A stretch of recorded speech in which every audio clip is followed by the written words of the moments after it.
বাচ্চার জন্য রান্না করব আজকে একটু রোস্ট করব, মুরগির রোস্ট। আদা রসুন ব্লেন্ড করে নিলাম, বাদাম 2 প্রকার, কাঠবাদাম আর কাজু বাদাম ব্লেন্ড করে নিলাম।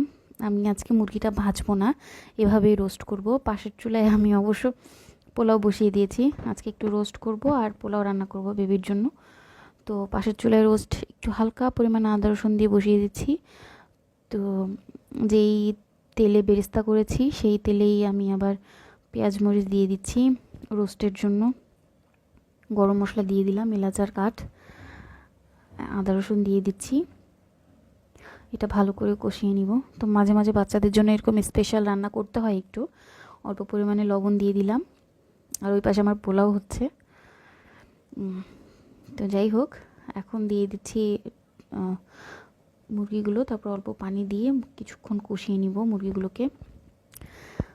যেটা বলছিলাম, বাচ্চাদের জন্য এরকম স্পেশাল রান্না মাঝে মাঝে করতে হয়, রোস্ট রেজালা বাসার মধ্যে বাচ্চাদের জন্য। আমি যেই বাদামের পেস্ট করেছিলাম সেটা দিয়ে দিলাম। অবশ্যই আমি এটা একটু একটু কিশমিশ দিয়ে দিলাম, কয়েকটা মরিচ দিয়ে দিলাম। লাস্টের দিকে একটু মিল্ক দিয়ে দিব, পাউডার মিল্ক, পানির সাথে দিয়ে তারপর দিয়ে দিলাম। যার কাছে, কারো কাছে যদি লিকুইড থাকে তাহলে লিকুইড দিয়ে দেবেন। এদিকে আমার পোলাও হয়ে গেছে, এই যে আমার রোস্টও হয়ে গেল বাচ্চার জন্য।